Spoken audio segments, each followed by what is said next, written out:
Ok. Vamos falar sobre critérios da integrabilidade de Riemann, né?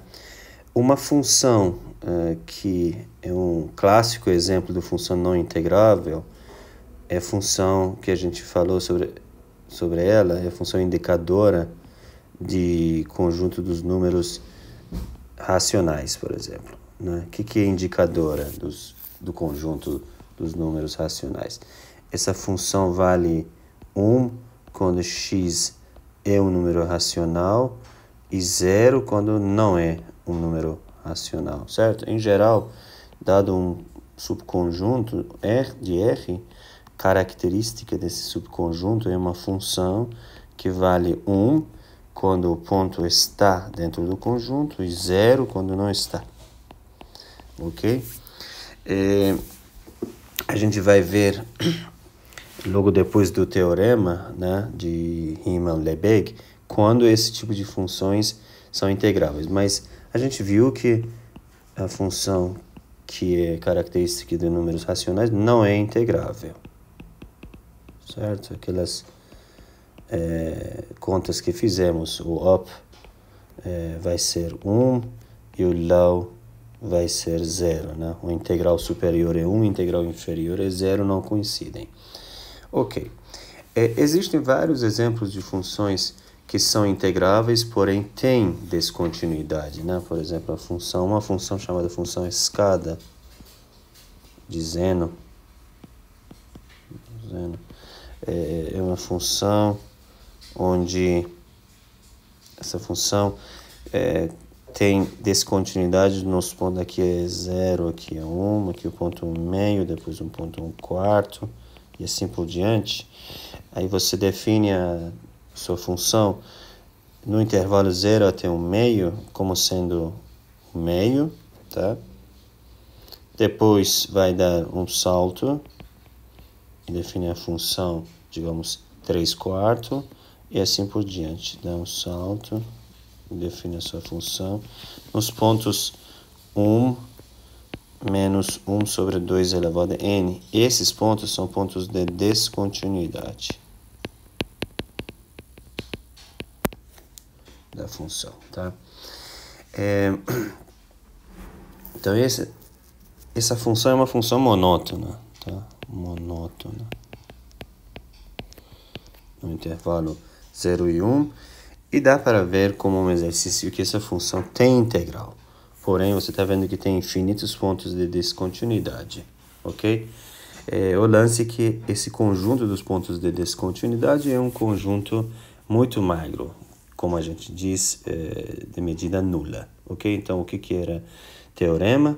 Teorema principal de hoje é que uma função f de AB em R é Riemann integrável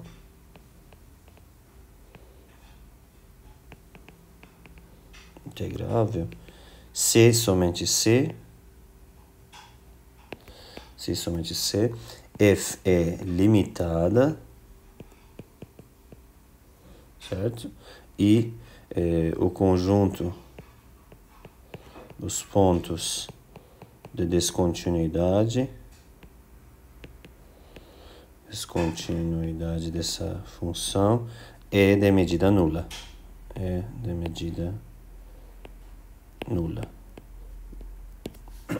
Às vezes chamam-se medida de Lebesgue, mas nesse curso, quando a gente fala medida nula, quer dizer a definição que falamos já, só repetindo rapidamente. Um conjunto Z é de medida nula se para qualquer epsilon existe, né, uma coleção enumerável de conjuntos abertos ou intervalos, você pode assumir, que cobrem esse conjunto e, além disso, soma do tamanho deles é menor do que epsilon. Ok? Para provar esse teorema, demonstração do teorema, observe que esse teorema dá um critério muito claro, né, de que quando uma função integrável pode não ser contínua a função, mas tem que ter um conjunto de pontos de descontinuidades de medida nula.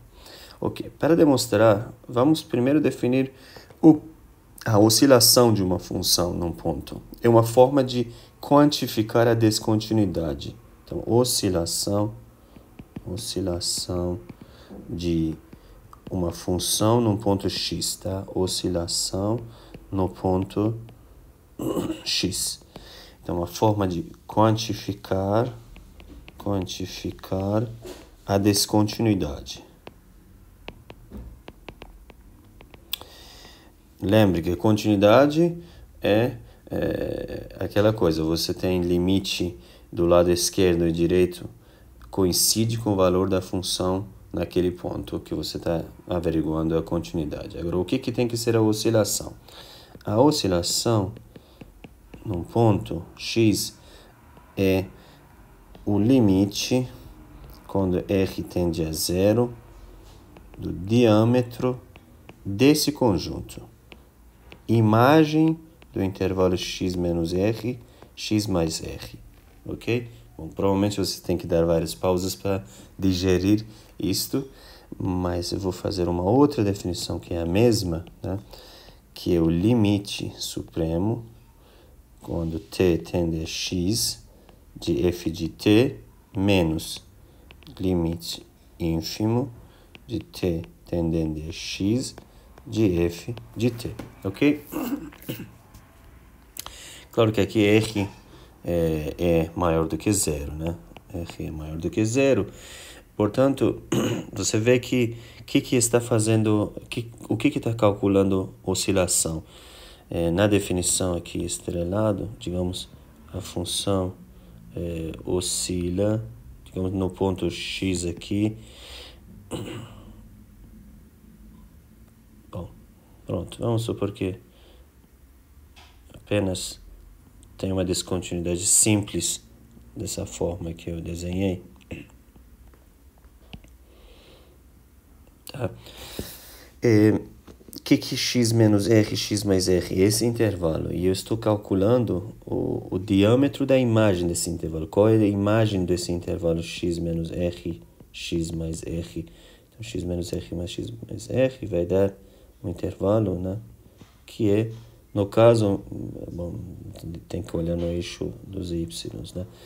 É bastante pequeno esse intervalo, né? Do jeito que eu desenhei a função, a imagem de x menos r, x mais r vai ser um intervalinho muito pequeno. Mas nós temos que mandar r para zero. Quando a gente pegar r um pouco menor, você vai ver que esse intervalo vai de cima para baixo, certo? E quando você insiste e fica r menor e menor, podemos observar que, pelo menos na minha figura aqui, que essa função tem um número finito de oscilações, o limite de diâmetros se aqui é A, aqui é B, aqui a oscilação vai ser B menos A nessa figura, certo? Então, a oscilação no ponto X vai ser B menos A. Ok? Bem, uma observação importante, talvez para clarificar, é que se f é contínua no ponto x, em x, então claramente a oscilação da função nesse ponto é zero, né? Por quê? Porque pela definição de continuidade, limite de f de t quando t tende a x é igual a f de x, certo? Então, lim sup e lim inf, ambos existem e são igual ao limite, né? E, portanto, pela essa segunda definição, você vai ver que a oscilação é zero. Porque ambos esses números, aqui, esse número e esse número, são igual a f de x. Beleza. Então, agora a gente está capaz de demonstrar o teorema de uma forma bem clara. Então, vamos definir D como conjunto de pontos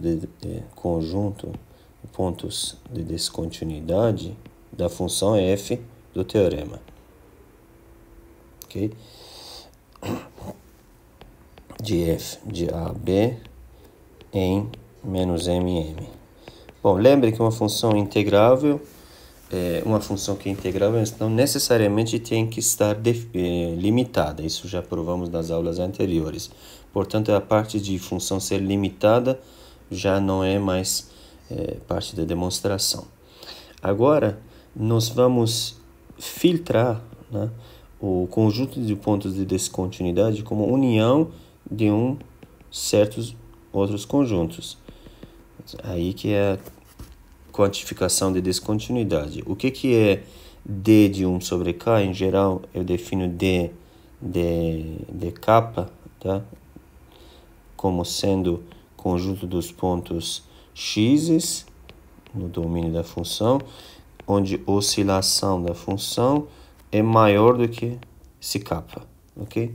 Então, claramente, o conjunto dos pontos de descontinuidade se escreve como união de conjunto dos pontos cuja oscilação é maior do que alguma coisa, né? 1 sobre K.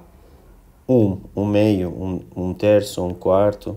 Né? Um ponto que é um ponto de descontinuidade tem que pertencer a um desses conjuntos, porque tem que ter oscilação. Portanto, a sua oscilação é maior do que 1 sobre K para algum K. Ok. Lembrando as propriedades de conjuntos de medida nula, que D é nula, né? De medida nula, se somente se, já que é uma união enumerável, se somente se, cada um desses D1 sobre K é de medida nula. Ok? Então, um lado se o conjunto é de medida nula, então todo subconjunto também, esses D1 sobre K são subconjunto, né, de D, também vai ser de medida nula. E se cada um desses D1 sobre K é de medida nula, a união enumerável também vai ser de medida nula. Ok. Então agora vamos provar um lado do teorema. Então, assumimos que f é integrável, ok? Eu vou assumir integrável. Então, afirmação, provamos que conjunto D é de medida nula. Conjunto dos pontos de descontinuidade é de medida nula. Ok? Ok. Bom, já que a função é integrável, né? O que nós temos? Já que a função é integrável, já que f é integrável, dado epsilon e k positivo, né, existe, pela definição, uma partição P, né, partição, tal que o up menos low dessa partição, que se escreve como soma de mi menos mi's, né, vezes delta xi, menor do que esse epsilon vezes kappa. Ok? O que eu quero mostrar? Quero mostrar que eventualmente quero mostrar que o conjunto D é de medida nula, então tem que mostrar que dk, para qualquer kappa, dk tem medida nula, né? Ou seja, D1 sobre K eu vou mostrar que tem medida nula, e aí a união também tem medida nula. Maravilha. Bom, vamos lá. Agora, todo intervalo, né, que toda essa partição aqui, partição P, que vem pela integrabilidade da função, né? Existe essa partição. Agora, qualquer elemento dessa partição, qualquer intervalinho que contenha um pontinho daquele conjunto K, se tiver um ponto do conjunto dk, né? O que acontece? Lembrando que o conjunto dk é o conjunto dos pontos onde a oscilação é maior do que alguma coisa, né? Então, se algum ponto do conjunto dk estiver dentro de algum intervalo i, né? Então, nós concluímos logo que mi menos mi, né, é maior do que k, certo? Porque você sabe que esse ponto vermelho é um ponto onde a oscilação da função é maior do que kappa. Então, ao redor desse ponto, você enxerga uma oscilação maior do que kappa, ok? Portanto, o sup da função menos ínfimo da função em particular, que é o máximo da oscilação que você pode imaginar dentro desse intervalo grande, né? Obviamente vai ser maior do que kappa também. A oscilação é uma coisa infinitesimal, ou seja, você vai ficar cada vez mais próximo, e ver quanto que a função oscila. Isso certamente é menor do que você poderia enxergar grosseiramente desde o início, qual que é a diferença entre sup e ínfimo da tua função, certo? Observe que a função poderia oscilar muito, mas, por exemplo, a função poderia oscilar muito, mas perto do ponto vermelho, a oscilação fosse bem pequena, né? Aí, oscilação XF está exatamente calculando a oscilação no ponto X, não no intervalo. Portanto, este aqui é uma coisa clara, tem que estar uma coisa clara. Ok. Mas, por outro lado, a gente sabe que, mas sabemos que soma de MI menos MI vezes delta XI é menor do que εk, né? Então, por um lado, MI menos MI, para alguns intervalos, está ficando maior do que kappa, mas a soma de todos eles, né, vezes delta xi, está ficando menor do que εk. A gente vai ver, esse aqui vai ser um passo-chave, que não pode ter muitos intervalos que tenham pontos de oscilação. Aí que justamente vamos controlar o tamanho do conjunto dos pontos de oscilações, certo? Se tivermos muitos lugares onde tivemos pontos de oscilação e sempre tivemos essa desigualdade, né? Aí vamos ter contradição depois com o fato de que essa soma tem que ser menor do que alguma coisa, né? Vamos controlar isso então. Por que que isso acontece? Então vamos lá.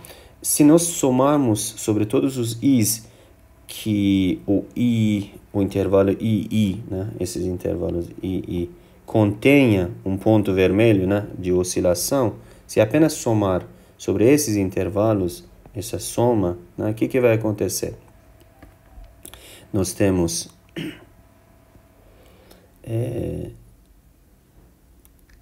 nós vamos concluir que se somarmos sobre intervalos que contêm pontos de dk, né? Nós vamos ter que k vezes soma de delta xi é menor do que epsilon k. Certo? Então, observe que kappa, isso de onde que vem? Porque naqueles intervalos, né, o kappa é menor do que MI menos MI, certo? Então, se eu pegar kappa vezes soma daqueles tamanhos dos intervalos, vou ficar menor do que esse termo aqui, certo? Porque kappa é menor do que esse multiplicador. Já que soma de todos era menor do que εk, essa soma também vai ficar menor do que εk, porque estou pegando uma parcela menor dos intervalos, apenas os que contêm um ponto vermelho. Ok? Então, isso aqui está dizendo que soma de delta xi ficou menor do que epsilon, certo? Mas o que isto é? A gente está somando o tamanho dos intervalos, né, que contém os pontos vermelhos, que são pontos, né, que têm oscilação maior do que 1 sobre k. E já estamos vendo que cobrimos esse conjunto d capa, que é o conjunto vermelho, com certos intervalos, onde a soma do tamanho deles é menor do que epsilon. Isso aí era exatamente... Epsilon é arbitrário, né? Então, isso aqui é exatamente a definição do conjunto de medida nula. Então, demonstramos um lado. Reciprocamente,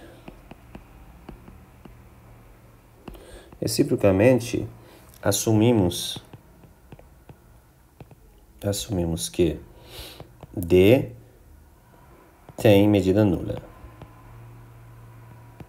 Conjunto dos pontos de descontinuidade tem medida nula. Vamos provar que f é integrável. Apenas um pequeno comentário.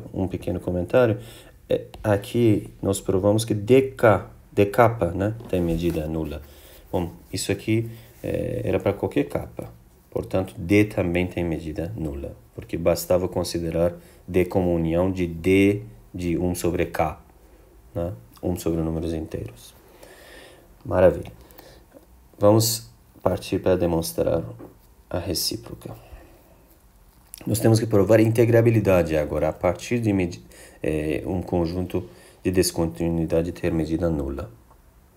Então, como que a gente prova integrabilidade? Pelo critério de integrabilidade, né, do Riemann, basta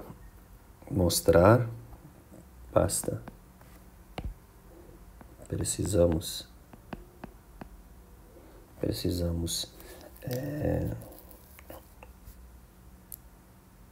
mostrar para qualquer epsilon, né? Para qualquer epsilon,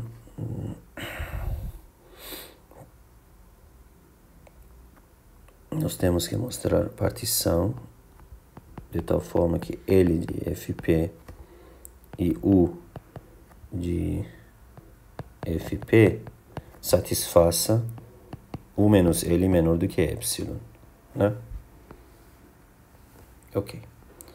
Então, como que a gente vai poder fazer isso? Na verdade, nós vamos achar um tamanho delta, tal que qualquer partição de mesh menor do que delta, certo? U menos L vai ficar menor do que epsilon. Isso que a gente vai fazer. Vamos provar que existe um delta. Vamos provar. Deixa eu apagar aqui. Existe um delta, tal que se o tamanho de uma partição é menor do que delta, então U de FP menos L de FP, essa partição é menor do que epsilon. Epsilon é arbitrário, a gente acha delta. Então, nós escolhemos capa positivo, de tal modo que capa é menor do que epsilon dividido por 2b menos a. Vocês vão ver que essa escolha, como sempre, é adequada para o finalzinho da U epsilon, certo? Então, vamos lá.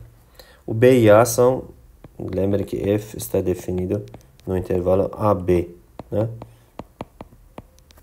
Vai para menos M. Ok. Pela hipótese, né, que é o conjunto de pontos de descontinuidade tem medida nula, pela hipótese, nossa, agora, D capa, né, sendo, capa é a capa que vem aqui, D capa certamente subconjunto do conjunto D tem medida nula também, né? Todo subconjunto é um conjunto de medida nula, tem medida nula. Então, existem uns intervalos que podem cobrir esse D capa, né? Então, existem intervalos, vou chamar de GJs, AJBJ, que cobrem esse conjunto D capa e soma do tamanho desses intervalos é menor do que epsilon dividido por 4m. M é aquele M que está aparecendo aqui, tá? Novamente, essa escolha é a escolha esperta para que as coisas funcionem no final dando epsilon. A gente pode escolher esses intervalos justamente porque o conjunto tem medida nula. Quando tem medida nula para qualquer epsilon, em particular epsilon sobre 4m também, né? Dá para escolher intervalos que cobrem o conjunto e soma dos tamanhos é menor do que esse nosso desejo, ok? Maravilha, então deixa eu fazer uma figurinha aqui que vou manter na tela. Então aqui o intervalo AB, onde a função está definida, né? E existem uns pontos que são pontos de oscilação, eu peguei d kappa, eu sei que tem medida nula, certo? Então o que eu fiz? Eu consigo cobrir esses conjuntos com oscilação com certos intervalos, onde a soma dos tamanhos é menor do que alguma coisa controlada. Agora, os pontos que não estão nesse conjunto d kappa, certo? O que acontece com esses pontos? Aí tem oscilação pequena, certo? Um ponto x que não está em d kappa, certo? Ou seja, x pertence a AB menos d kappa, a mesma coisa. Então, existe um intervalo ix, né, um ponto que está por aqui, existe um intervalo em torno dele, tal que supremo, pela definição, oscilação tem que ser menor do que kappa, né? Poderia ter oscilação ainda, eu apenas peguei um ponto que está fora de d kappa, ou seja, d kappa é o ponto onde a oscilação é maior do que kappa, certo? Mas agora eu estou pegando complementar desse conjunto, nesse conjunto supremo no intervalo, menos ínfimo no intervalo, vai ficar t em x, isso vai ficar menor do que kappa, certo? Então, eu peguei uns conjuntos dos pontos, vamos supor, por exemplo, que esse ponto aqui é o ponto onde você está vendo uma oscilação muito grande, mas esse ponto aqui é um ponto que você está vendo uma oscilação pequena, certo? Então, digamos, nesse caso, o x da minha figura seria esse x aqui. Não está no d kappa, esse aqui é um ponto de d kappa, mas esse ponto está fora, porque tem oscilação menor, certo? Então, isso vai ocorrer. Para outros pontos também, né? Outros pontos, pela minha figura, são pontos de continuidade, e aí também estão fora de d kappa. Maravilha. Então, qual que é a graça disso? A gente vai agora tá cobrindo todo o intervalo, né? Então, todos esses intervalinhos GJs e Xs, né? Cobrem todo o intervalo AB. É porque todo ponto que está em d kappa cobri com algum intervalo GJ e o resto dos pontos cobri com algum intervalo IX. Então, cobri todo o intervalo AB, certo? Todo o intervalo AB foi coberto. Isso é uma cobertura de um conjunto compacto também, né? Então, isso tem que lembrar que isso implica que existe, então, pelo teorema de Lebesgue, ou número de Lebesgue, né? Em análise 1, existe um número lambda, que é chamado número de Lebesgue. Número de Lebesgue. O que é número de Lebesgue? Que todo intervalo de tamanho lambda, todo intervalo de tamanho lambda, todo intervalo, ou menor do que lambda, todo intervalo, vou chamar o que I com tamanho menor do que lambda, está dentro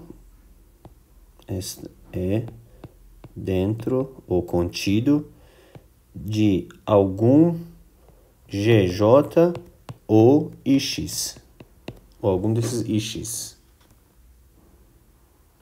Okay? Esse aí é maravilha de número de Lebesgue. Então tá. Agora vamos pegar esse lambda como exatamente aquele delta que a gente queria. Eu poderia chamar delta aqui, deixa eu chamar aqui delta, porque eu quero o mesh da partição seja menor do que delta. Esse vai ser o delta que vai servir para definição de integrabilidade. Agora, seja P uma partição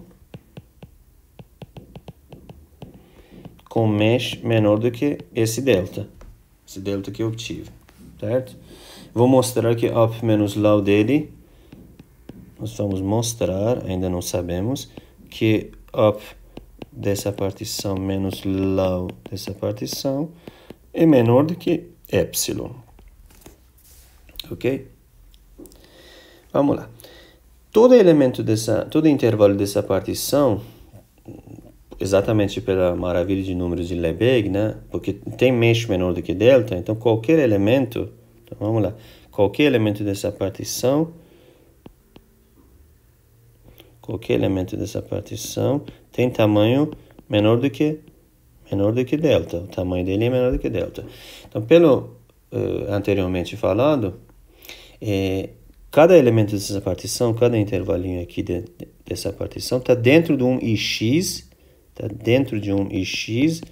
ou está dentro de algum GJ, aqueles GJs que controlavam o tamanho do conjunto de oscilação maior do que kappa, certo?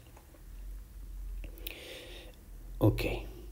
Então, para que isso vai servir, né? Então, eu escrevo todo intervalo II, elemento da partição,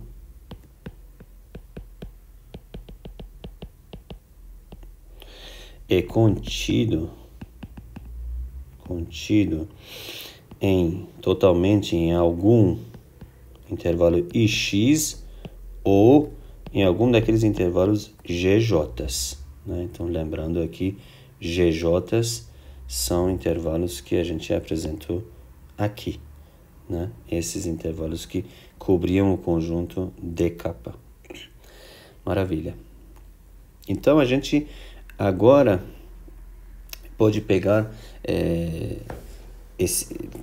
essa partição, nossa partição, e dividir em duas categorias esses intervalos, né? Essa partição é formada por intervalos. Eu vou ter duas categorias dos intervalos. Uma categoria, os que estão em algum x, outra categoria, que os que estão em algum GJ, tá? Então, vou dar um nome, pode um pouco confundir, ter muitos índices, mas não tem jeito para a gente demonstrar de uma forma matemática, tem que fazer isso. Pegamos J, assim, J, como sendo todos os índices que II, né? Bom, aqui I1, I2, I3, I4, I5, etc. Certo? Esses são II, são elementos dessa partição P. Então, eu vou considerar J como todos os índices que II está contido em algum GJ. GJ, os que cobriam aquele conjunto de kappa. Certo? E o resto vou chamar de índices I, né? Todos os I's, né? Que I está contido em algum Ix, certo? Em algum Ix. Então, vamos lá. Agora vamos estimar o up menos low. Isso é uma soma, né, de MI menos MI vezes delta XI, certo? Que isso eu posso quebrar como duas somas, né? Somas de todos os índices que estão em J e, bom, vou escrever MI menos MI vezes delta XI mais soma de todos os índices que estão em outro conjunto de índice, MI menos MI vezes delta XI. Ok? Maravilha. Mas isso aqui vai ficar agora menor do que o quê? O M e MI ambos são menor do que M, que era a máxima da função, né? Tanto o supremo quanto, ou seja, só lembrando que a função estava definida, né? A função estava definida em AB vai para menos M até M. Essa era a função. Então, o sup em subintervalos menos ínfimo nos subintervalos é certamente menor do que dobro desse número m. Então, esse aqui vai ficar menor do que 2m vezes soma dos delta xis e pertencente a esse conjunto. Então, a primeira soma ficou controlada, essa primeira soma ficou controlada com esse número. E aí, aqui que é importante, essa outra soma vai ficar controlada com quem? Essa aqui vai ficar controlada com soma de kappa vezes delta xi e pertencente aí.